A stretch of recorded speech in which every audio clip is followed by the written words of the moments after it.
cette journée dédiée à l'entrepreneuriat, une grande première pour mes filles Zainab. Pour commencer, je vais appeler le président de mes filles Zainab, Jacques Kedelali, pour vous souhaiter la bienvenue. Salut à la. Bismillahirrahmanirrahim. Assalamu alaikum wa rahmatullahi wa barakatuh. Je prends la parole 2 minutes juste pour vous souhaiter la bienvenue. La bienvenue à Mohamed Reza, que j'ai fait connaissance juste tout à l'heure, Namaz, parce qu'il était à côté de moi. Inch'Allah, on aura l'occasion de faire plus ample connaissance. Vous avez assisté un petit peu aux aléas du direct. Malheureusement, on n'a pas encore pris le pli pour respecter le planning, mais Inch'Allah, ça va venir. C'est quelque chose qui est important également dans la vie active. Ça va être, entre autres, je pense, expliqué par toutes les personnes qui sont dans la fonction actuellement. Je voudrais surtout vous dire, au nom du président de Mohamed Imam Alga, Azim Djedra, et à mon nom personnel, vous dire combien nous sommes heureux d'avoir établi un événement qui est lié avec les deux Jamaat, en particulier par le comité des jeunes et Mefili Zainab. Je ne vais pas prolonger plus que cela. Je vous souhaite à tous de prendre le maximum de ce qui sera dit ici, parce qu'en fait, il faut comprendre une chose, c'est que dans tout ce qui est domaine de l'entrepreneuriat, ça nécessite avant tout une volonté personnelle. Aller faire de recherches là où se trouve, il y a énormément de choses dans les sites, etc. Mais nous avons la chance aujourd'hui d'avoir des personnes qui ont fait ces démarches. Alors, profitez-en de leur expérience, que peut-être au terme de cette première réunion, il va y avoir des grands pas qui vont être faits pour votre avenir, Inch'Allah. Merci de votre écoute. Assalamu alaikum wa rahmatullahi wa barakatuh. Cet après-midi, nous aurons la chance et le privilège d'avoir de nombreux intervenants, des entrepreneurs issus de nos deux Jamaat parisiens, mais également un entrepreneur venant de la Réunion, notre cher invité spécial, Baye Mohamed Reza. Et après les différentes interventions, on aura également un petit jeu, une simulation de création d'entreprise, mais on en reparlera plus tard. Pour l'instant, je vais appeler Shoaib Hassan Ali Mendour pour sa présentation qui s'intitule De salarié à indépendant, une seule marche. Le sujet de ce jour, c'est l'entrepreneuriat. Je n'ai pas la prétention de maîtriser parfaitement ce sujet, et encore moins de me considérer comme un grand patron. Mais mon objectif durant ces 10 prochaines minutes, c'est de partager avec vous mon cheminement, de partager avec vous mon expérience sur comment j'ai été amené à créer une entreprise. Et derrière, bien entendu, c'est de vous donner cette envie, de drainer cette énergie pour que vous ayez vous aussi envie de créer votre affaire. Vous êtes prêts? Ouais. Donc, être entrepreneur, excusez-moi. Donc, être entrepreneur, c'est rencontrer des hauts et des bas. Donc, il y a des moments où on se sent plus haut que l'Everest, et puis il y a des moments où on se sent plus bas que terre. Donc, j'aimerais ici partager avec vous une histoire. C'est une histoire vraie, bien entendu. C'est celle d'un orphelin de père de 15 ans qui quitte sa région natale pour subvenir aux besoins de sa famille. Il n'a rien en poche, il n'a pas grand monde dans son entourage, et surtout, il n'a pas de connaissance réelle du marché. Pour autant, il a envie d'aller loin, tout le destine pourtant à travailler aux dépens d'un autre, ou en tout cas de dépendre de quelqu'un, et pourtant il y va. Il emménage donc dans une nouvelle ville, il se dit qu'il peut se lancer dans une petite affaire, et il commence vraiment petit, il y croit, il commence, et il y arrive. Donc ils vivent heureux, la vie leur sourit, mais comme souvent les bonnes choses ont une fin, les difficultés se cumulent. Pas question de baisser les bras, il change de ville, il se rapproche d'une ville portuaire qui est un peu plus prospère. Donc il y développe un réseau, il crée son entreprise, tout se passe bien, la vie est belle. Sauf que la décolonisation passe par là, vous l'avez compris, c'est une histoire qui se passe à 10 000 km de là. Son magasin brûle, sa maison y passe, plus rien sur soi. Sauf que il ne s'arrête pas là. Il redéménage à la capitale, il recrée une capitale, et là, de nouveau, les belles choses commencent. Donc il n'y connaît pas grand-chose au départ, mais il ne baisse pas les bras. il recrée une entreprise avec le soutien de son épouse, il garde une bonne humeur à toute épreuve, tout va bien. Sauf que là, 2 épreuves de la vie se cumulent, la perte d'un proche, et devinez quoi? Le magasin brûle, les affaires perso sont pillées, et ils sont à sec au point où ils n'ont pas de quoi acheter à nourrir la famille. À ce stade, on est d'accord, on se dit, 1 fois ok, 2 fois, mais 3 fois, ça commence à faire beaucoup. Moi, personnellement, je me serais dit, tant qu'à faire, je m'arrête, je me prends un petit travail à côté, je subviens aux besoins de ma famille, on s'arrête là. Eh bien non, avec son épouse, il recommence, il recrée une nouvelle affaire, avec des hauts et des bas de la vie d'un entrepreneur, bien entendu. Il y a des moments où ça ne va pas, puis il y a des moments où ça cartonne. Mais au final, il recule devant rien. L'envie de créer, d'entreprendre, de transmettre à ses enfants. Et vous avez en face de vous son petit dernier. L'histoire que je vous raconte, c'est celle de mon père. Vous savez maintenant qui m'inspire. Mais là où je veux en venir avec cette histoire, c'est que l'entrepreneuriat est quelque chose de difficile à expliquer. Pourquoi? Parce qu'on sait que ce n'est pas toujours tout rose, mais on sait qu'une fois qu'on y a goûté, c'est très compliqué de revenir en arrière. Il y a une certaine force, il y a une certaine énergie qui nous draine, qui nous pousse à chaque fois à aller plus loin, à créer quelque chose et à grandir finalement de jour en jour. Je compare ça un petit peu à un bocal de pâte à tartiner. On sait très bien que tous ceux qui sont au régime, ils promettent tous de s'arrêter à la première cuillère, mais on sait très bien qu'une fois qu'on y met les doigts, on ne s'arrête jamais. Pour moi, l'entrepreneuriat, c'est pareil. Une fois qu'on s'y met, on commence à voir des opportunités partout, parce que forcément, une fois qu'on y est, on va rencontrer plein de gens, on va assister à plein d'événements, on va discuter, on aura un échange qui sera différent, on aura aussi une façon de voir les choses qui va devenir différente. Et grâce à ça, en fait, tous les jours sera une nouvelle opportunité. Aujourd'hui, quand j'ai l'occasion, quand je vais dans un magasin, un nouveau concept, aujourd'hui je ne me contente plus en me disant tiens, il y a de belles marchandises. On a tout de suite en tête un business model derrière, on se demande comment ils ont fait, combien de temps ça va prendre, comment est-ce que moi je peux l'adapter à mon entreprise. Donc finalement c'est un état d'esprit qui est totalement différent. Donc finalement tout ça pour dire que l'entrepreneuriat, il y a une certaine force, il y a une certaine énergie qui nous draine, qui nous permet d'aller tous les jours beaucoup plus loin. Donc pour ma part, je m'appelle Joël, donc je suis opticien gérant d'un magasin d'optique. Je travaille en parallèle pour un fabricant de verre. Pour vous parler rapidement de mon parcours, j'ai commencé par des études d'optique, j'ai poursuivi avec une école de commerce, j'ai été amené à travailler dans plusieurs fonctions, j'ai notamment auprès d'enseignes dans du marketing, j'ai été commercial auprès des opticiens, j'ai beaucoup travaillé avec le monde de l'ophtalmologie, et derrière, toute cette expérience m'a permis de créer une petite entreprise.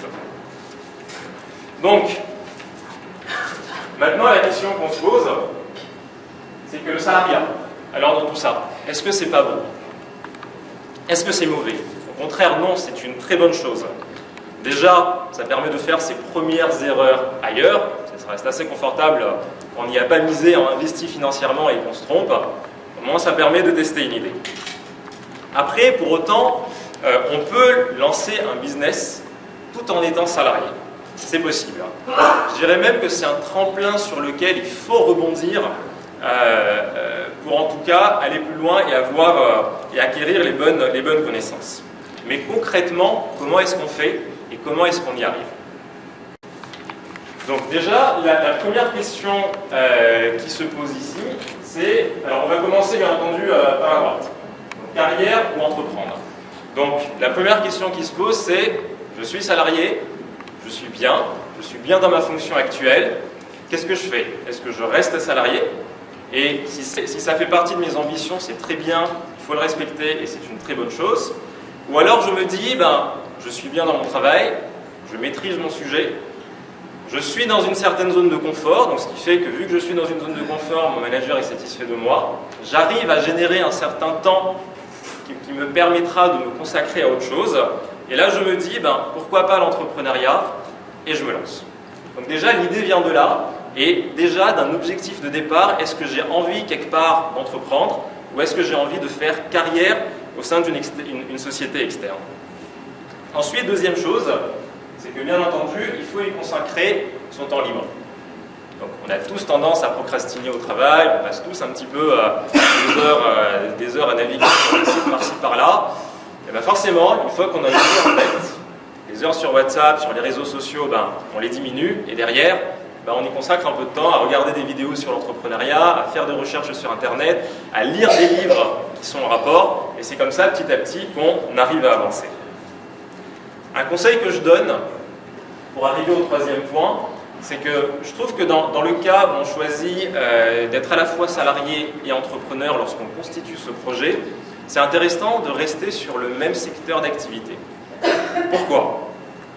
Déjà parce qu'une fois que vous avez la maîtrise d'un sujet, ben vous avez déjà un réseau qui se crée petit à petit. Forcément, si vous occupez, alors ça peut être une entreprise qui a le même lien, qui est dans le même métier, qui peut être dans le même secteur, mais forcément à partir de ce moment-là, vous allez tisser des liens, vous allez rencontrer des gens qui vont vous parler des sujets similaires, vous allez vous-même aller à la pêche à l'information et vous saurez vers qui aller, et petit à petit, ça va vous aider à rassembler des éléments qui vous permettront de constituer une entreprise.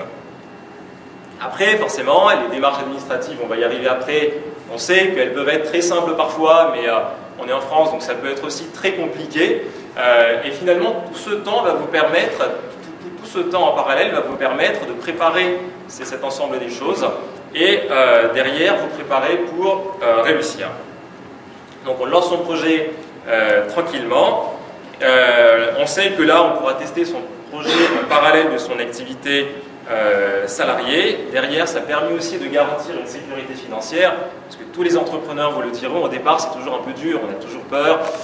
Est-ce qu'au niveau de la trésorerie, ça va aller? Est-ce que je pourrais payer mon loyer à la fin du mois? C'est vrai que le fait d'avoir une autre source de revenus dès le départ, ben, quelque part, on a une certaine sérénité qui fait qu'on peut lancer son entreprise tranquillement tout en réussissant à subvenir à ses besoins.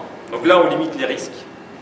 Parce que c'est vrai que dès qu'on pense entrepreneur, ben, on pense tout de suite à de grands patrons qui font les affiches des grands journaux.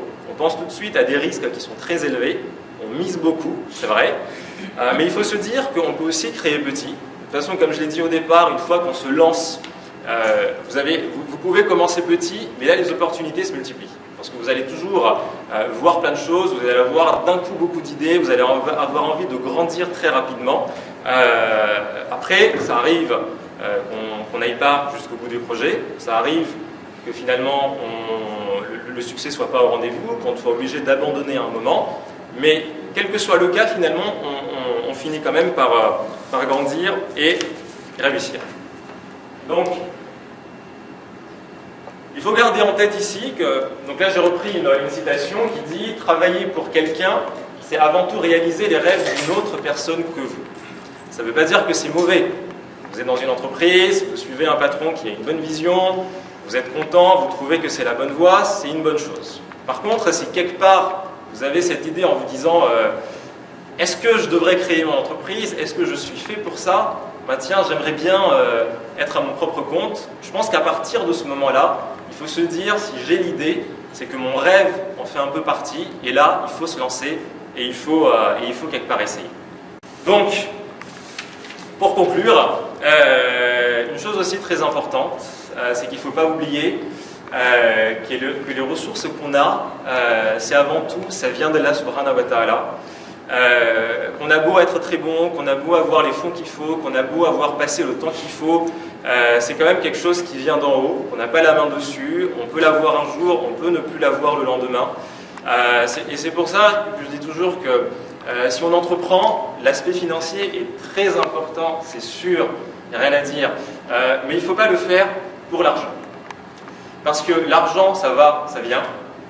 Et finalement, si vous l'avez fait que pour ça, si pour une raison ou pour une autre, ben, vous êtes en déclin, ben là, vous aurez tout perdu. Par contre, si vous vous dites, ben, moi je le fais parce que je sais que je vais gagner quelque chose, parce que je vais apprendre, je vais acquérir des connaissances, ça sera un réel poids sur mon profil, ben là, quoi qu'il se passe, vous aurez déjà réussi. Et je pense qu'avoir cet état d'esprit dès le départ, c'est très important. Et après, reste plus qu'à, je pense qu'il n'y a pas de raison... Il n'y a pas de raison à ce que quiconque ait envie, en tout cas, de se lancer ne réussisse pas. En tout cas, je finis ma présentation sur ces mots. Il y a peut-être des questions. Par exemple, moi je suis salarié aujourd'hui. Ouais. Moi j'ai envie de créer mon entreprise, etc. Ouais. Et je sens toujours que même au sein de mon entreprise, je manque d'expérience. Parce que bon, je viens de finir mes études, etc. Ouais. Et du coup, d'après toi, il faudrait combien d'années d'expérience en tant que salarié et ensuite pour ouvrir sa propre boîte? Combien d'années d'expérience il faut avant de créer sa propre boîte? Je pense que c'est une question qui est très personnelle. Déjà, ça dépend des secteurs d'activité. Moi, c'est vrai que pendant que j'étais étudiant, j'avais déjà commencé à travailler. Donc voilà, j'avais enchaîné plusieurs petites missions pendant mes vacances scolaires. J'avais fait le choix de faire certaines parties de mes études en apprentissage qui m'a permis de faire les premières erreurs. Inverser le verre droit et le verre gauche, je les ai fait chez les autres. Maintenant, tout dépend déjà dans l'état d'esprit dans lequel tu es. Et tout dépend de ton idée. Quelle maîtrise elle demande? Aujourd'hui, tu es salarié, tu peux très bien te dire, tiens, j'ai une idée, je commence à y travailler. Et par toi-même, tu verras quels sont les éléments qui te manquent. Soit tu les compléteras avec une expérience dans ton propre entreprise, soit tu te diras, il manque quelque chose, il faut que j'aille la chercher ailleurs. Mais pour le coup, je pense que c'est vraiment à chacun de définir par rapport à son projet, par rapport à son profil, et voir vraiment comment il veut faire. Et toi, c'est au bout de combien de temps que tu t'es décidé de créer ton entreprise?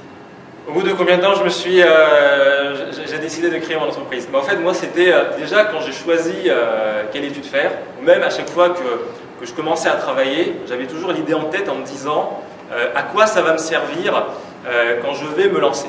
À quoi ça va me servir finalement si demain je veux créer mon entreprise. Donc j'avais toujours cette idée en tête, et finalement, là où j'allais, en fait, je faisais en sorte finalement d'ouvrir les bons tiroirs pour avoir les bonnes informations, et je me les mettais de côté en me disant tiens, ça c'est un truc qui va me servir. Donc moi, combien de temps ça a pris? J'ai créé Optique Laplace en 2012, donc ça fait 4-5 ans que je travaille en parallèle. En fait, ma question c'était quand tu étais salarié, ta durée de salarié après tes études était de combien de temps en fait? En comptant l'apprentissage aussi. Alors c'est vrai que c'est un point que je n'ai pas précisé. Moi j'ai fait le choix aujourd'hui de rester en parallèle salarié. Donc je jongle sur deux activités. J'ai une activité en tant que délégué médical qui me permet finalement d'être au courant de tout ce qui se passe dans mon milieu, d'être finalement en rapport direct avec tous les grands du secteur de l'optique. Et en parallèle, je suis aussi gérant d'un magasin d'optique. Donc finalement, cette expérience pour moi est dure, elle perdure parce que j'ai toujours ces deux statuts. Donc oui, aujourd'hui, en nombre d'années, c'est toujours en cours. Voilà. Merci beaucoup à tous pour votre attention. Oui, il y a des... Salam alaikum. Alaikum salam. Moi, je pars du principe que le travail nous donne le modèle 100% risque. Ouais. C'est-à-dire que si on monte une entreprise, c'est-à-dire qu'on est acteur de notre vie, si on accepte d'être salarié, on divise le risque par le nombre de parts de l'entreprise. C'est pas pour c'est que aujourd'hui, c'est vrai que c'est très important aussi qu'on se lance dans l'entrepreneuriat. Ouais. Mais il faudrait aussi, puisque s'il y a quand même une communauté importante, qui ont cette solidarité pour aider les jeunes entrepreneurs. C'est-à-dire que les clients, les premiers clients seraient issus d'abord de la communauté.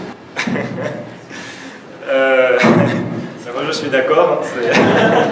Je ne vais pas vous dire le contraire, ceux qui portent des lunettes lèvent la main. Donc oui, forcément, je pense que cette solidarité, elle est importante. Elle est importante et je pense que voilà, d'ailleurs, on est aujourd'hui nombreux à être dans ce mouvement d'émulation et de promouvoir l'entrepreneuriat. Et je pense que c'est aussi un point important qui est que les gens rendent service aux autres et que la communauté grandisse par ce biais, oui.